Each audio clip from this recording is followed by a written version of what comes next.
Today's lesson is a brief overview on some of the more common monsters and creepy creatures you may come across in the equestrian wasteland. Whilst most of them can be defeated through enough well-placed bullets, some of you may want to preserve your ammunition. So I'll tell you about these creatures, where you might find them, and how you might avoid them if fighting isn't your preferred approach.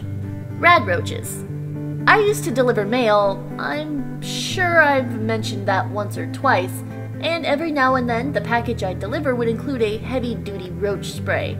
And whenever I delivered roach spray, the pony I delivered it to would tell me the exact same joke.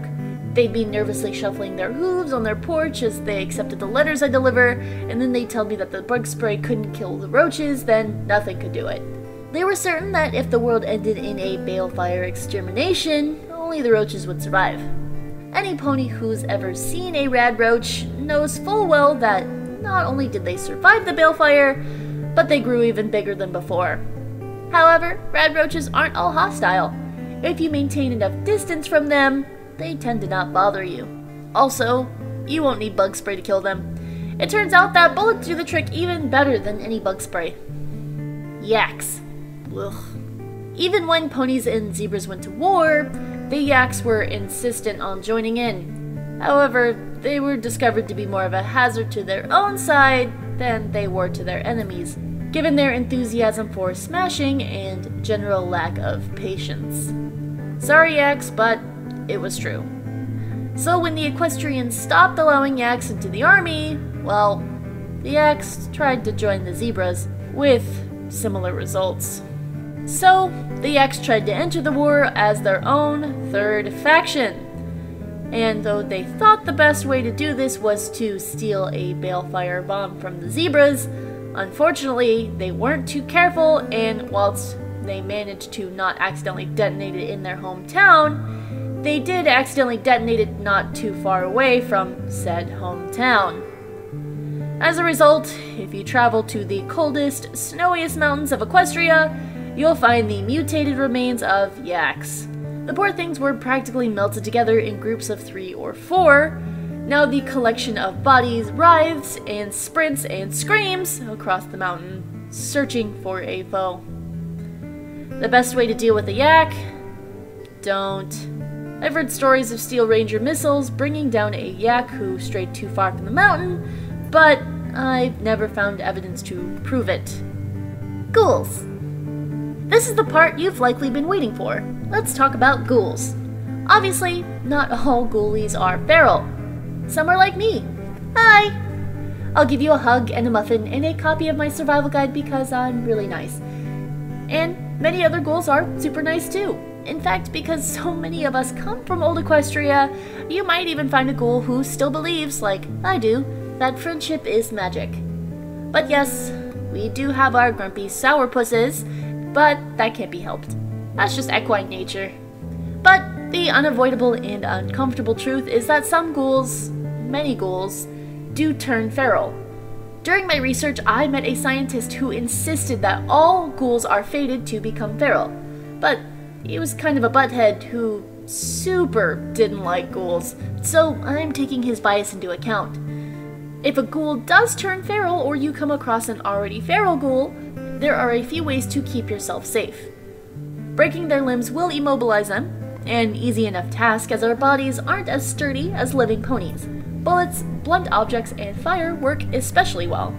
But do be careful not to catch the attention of a horde. And definitely be careful when entering a building you're unfamiliar with. Dark, abandoned places are often filled with ferals. Always have an exit strategy. Paraspites. When I was a filly, I saw paraspites as some of the most adorable creatures in all of Equestria, but then I watched them almost devour half my town. Crops, foods, everyday objects, they could eat them all, and trying to get rid of them was a nightmare. I was once mistaken for a paraspite by a very silly mare. Modern day paraspites are, well, they're just as hungry and hard to get rid of as they used to be, but now they're trying to gobble up ponies. Fortunately, I have not heard stories of them outside of Philadelphia, where they're fairly common. Paraspites can reproduce asexually and spread rapidly, so if you come across one, you'll always come across more. Do not engage Paraspites if you can help it. If you can't, fire works very well on them. Rad Gator. I'm not much for eating meat for more than a few reasons. I feel like being a ghoul eating meat might just worry my neighbors a bit too much. And of course, because I remember the old days of Equestria where meat wasn't a regular meal. But there are many ponies in Equestria who do, and of course, every griffin does. Which is why I'm talking about Rad Gators. Rad Gators still pose a fairly formidable threat to an unprepared pony, but they're not as well matched against a pony with a long-ranged weapon as some of the other beasties who roam Equestria. As a result, more than a few ponies and towns make their living and make their name by hunting and selling Radigator meat. So, if you're hoping to avoid or hunt Radigators, you may come across one by accident. There are a few things you will need to know. Radigators are typically only found in swamps or marshlands.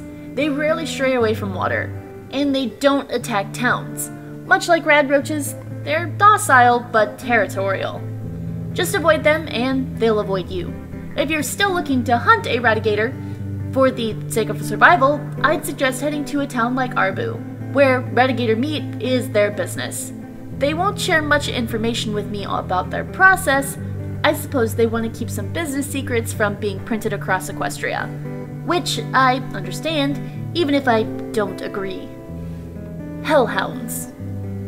Much can be said for the failure of equine kindness during the war. One of our greatest failings was our treatment of the creatures the Hellhounds used to be. You've likely all heard stories of Hellhounds in your lifetime. They hate ponies and they kill on sight. If you come across a Hellhound, it may very well spell out your final moments. I cannot stress enough the danger that they pose when faced in direct combat. And unlike most of the creatures who impose violence on Equestria, Hellhounds are intelligent. They can use weapons, including firearms, and they can organize during the hunt.